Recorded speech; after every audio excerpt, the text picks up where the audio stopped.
오늘 일사 말씀은 금년 마지막 말씀으로 요한계시록 19장에서부터 22장까지 함께 읽습니다.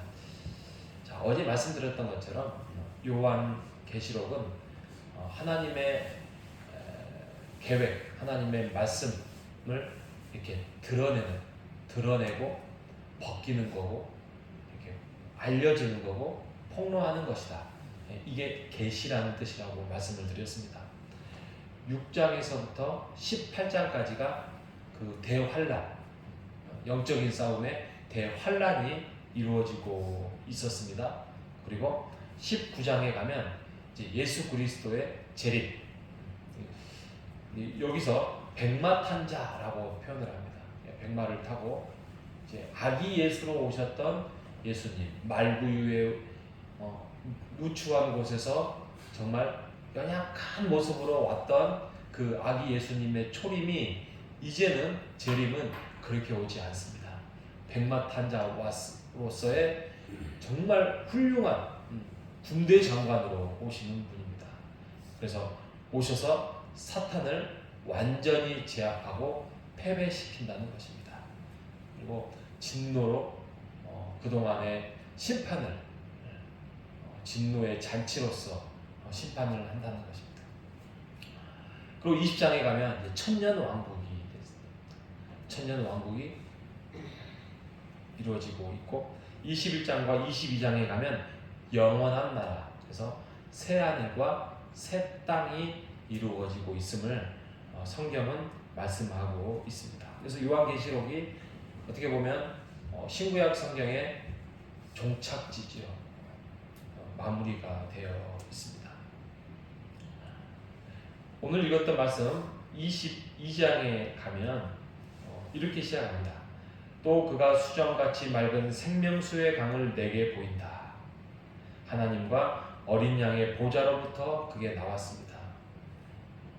2절, 길 가운데 흐르더라. 강 좌우에 생명나무가 있어 12가지 열매를 맺는데 달마다 그 열매를 맺고 그 나무 잎사귀들은 만국을 치료하기 위하여 있더라. 그럼 이 1, 2절만 딱 보면 생각나는 게 있습니까? 생각나셔야 됩니다. 그게 뭐냐면 창세기 처음이 생각나야 됩니다. 창세기의 에덴 동산이 이 장면과 거의 흡사합니다. 4대강이 흐르고 그 안에 생명나무가 있고 아담과 하와가 하나님과 교제하고, 그런데 그게 사탄이 유혹을 해서 그 관계가 깨져버렸습니다. 에덴 동산이 사라져버렸습니다. 어떻게 보면 죄로 인하여서 오염이 되어버렸습니다. 그러면서 정말 수많은 세월이 지났습니다. 하나님께서 사람을 통하여서, 아브라함을 통하여서, 또 다윗을 통하여서, 또 많은 선지자들을 통하여서, 예수님을 통하여서, 또 많은 제자들을 통하여서 그것을 회복하고자 많은 사람들을 보냈고 세웠고 다스리고 해왔습니다. 그런데 사람은 실패했습니다. 회복한가 싶더니 다시 무너지고, 또 돌아온가 싶더니 다시 죄로 돌아가는 그 모습들을 보면서 하나님께서 이제 마지막 완성을 위하여서 아까 말씀드렸던 예수님의 이 땅에 오심으로, 재림으로, 백마탄 왕으로 이 땅에 보내신 것입니다. 그러면서 그 무너졌던 에덴 동산을 회복시킨다는 것입니다. 그래서 22장에 생명수의 강이 다시 흐르게 하고 생명나무가 열매를 맺게 하고 그 모든 것들을 통하여서 그 잎사귀들이 만국을 치료하기 위하여서 생명나무가 존재한다라고 말씀을 하고 있습니다. 그리고 많은 사람들이 하나님께로 돌아오고 어린 양의 보좌와 그 종들이, 하나님의 백성들이 하나님을 다시 순수하고 죄 없는 모습으로 섬기게 될 것이고, 하나님을 볼 것이고, 그 이름도 영원토록 드러난다라고 하는데 밤이 없겠다 합니다. 이제는 죄가 없고 이제는 두 번 다시 그 죄가 다스리지 못한다라고 영원히 빛과 같이 드러난다라고 말씀을 하고 있습니다. 여러분, 우리가 보통 이 땅을 최선을 다하여서 하나님 나라에 가면 이런 모습의 완성된 모습을 볼 것입니다.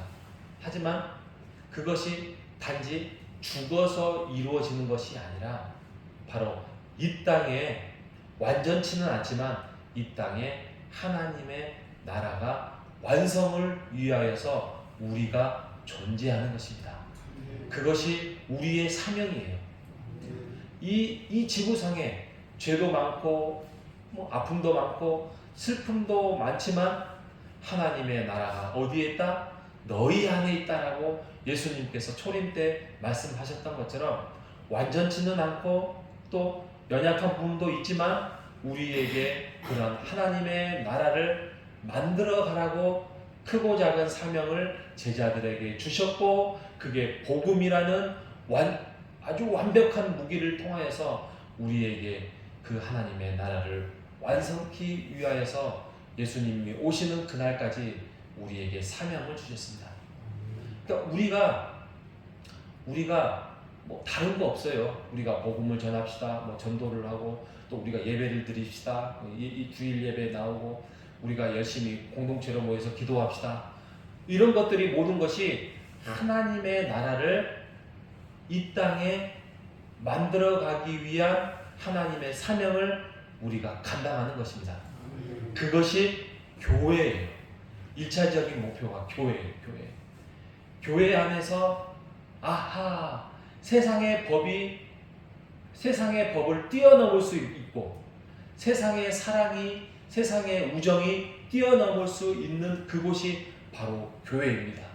교회 안에서 우리가 서로 사랑을 훈련하고 연습하고 또 서로를 위하고 또 아픔과 슬픔 속에 있는 사람들을 위로하고 함께 기도하며 격려할 수 있는 그곳, 그게 바로 하나님의 작은 나라이며 그게 교회인 것입니다. 그러니 이 땅에서 우리가 할 수 있는 최고의 희망은 어디예요? 교회가 되는 거예요. 우리가 교회 안에서 그냥 예배만 드리고 함께 식사하고 또 교제하고 그리고 커피 전도하고 이렇게 끝내서는 안 돼요. 우리 안에 먼저 하나님의 나라를 향한 열망이 있어야 되고 열정이 있어야 됩니다. 우리의 가정 안에서 그 천국을 만들어가기 위한 우리의 열정과 열망이 있어야 될 것입니다. 그래야만 우리에게 힘이 생기고 그 안에서 교회 안에서 우리가 모였을 때 우리가 힘을 얻어서 우리 하나님의 나라를 만들어갈 수 있는 것입니다. 사람이 할 수 없습니다.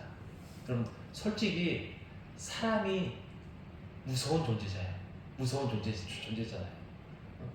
나 혼자 있는 게 편하지 또 나랑 좀 마음에 맞는 사람들하고 있는 것이 편하지 어찌 이렇게 사람들이 모여서 함께 있는 것이 편한 사람 아무도 없습니다.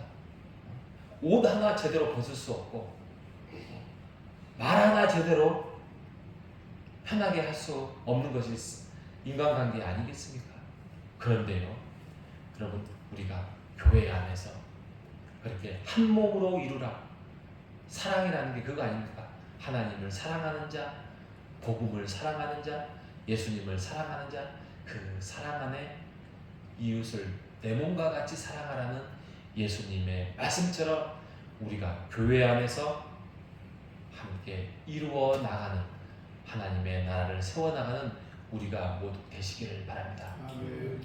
내년에는 교회가 희망입니다라고 제가 말씀을 드렸잖아요. 우리가 정말 우리가 지금까지 호산나 교회 안에서 40년 가까이 이루어가고 있지만 내년 한 해는 좀 더 우리가 교회 안에서 우리가 한 몸으로 또 한 가족으로 그 방향을 향해서 달려가는 한 해가 되시기를 바랍니다. 우리가 주님 안에서 서로 힘을 얻고 어려울 때 서로 격려하고 기도해 줌으로써 우리가 치유받는 우리 모두가 되시기를 바랍니다. 이렇게 요한계시록이 에덴 동산의 회복으로 인하여서 마무리를 짓습니다. 예수님이 다시 오신다는 약속 속에서 마무리를 짓습니다. 예수님이 오신다는 약속 때문에 우리에게 희망과 소망이 있는 것입니다. 우리가 그 소망을 붙들고 오늘 하루 또 내년을 기대하며 살아가는 우리 모두가 되시기를 주님의 이름으로 축복합니다. 하나님 감사합니다. 금년 한 해도 주 안에서 잘 살게 하시고 교회 안에서 믿음으로 살게 하시고 우리가 주님의 이름을 부르며 예배 자리를 지키게 하시고 찬송하게 하신 하나님의 은혜를 감사합니다. 하나님, 파괴되었던 에덴 동산이 이제 예수님이 오심으로 다시 완성을 해가고 있음을 우리가 다시 한번 말씀을 통하여서 살펴보았습니다. 하나님, 그렇습니다. 하나님과의 관계의 회복, 사람들과의 관계의 회복이 진정한 하나님의 나라임을 우리가 고백합니다. 그때를 우리가 기대하며 고대하며 우리가 이 교회 안에서 하나님의 나라를 완성을 위하여서 함께 위하고 기도하고 애쓰며 우리가 주님의 사명을 감당하는 자가 될 수 있도록 인도하여 주시옵소서. 한 해 동안 지켜주신 은혜를 감사합니다. 114 말씀을 통하여서 또 성경의 말씀을 은혜를 주셔서 감사합니다. 내년에도 주의 은혜 가운데에서 다시 시작하는 114 말씀을 통하여서 더 큰 은혜, 더 큰 풍성한 믿음을 회복시킬 수 있도록 주님 인도하여 주시옵소서. 살아계신 예수님의 이름으로 기도합니다. 아멘.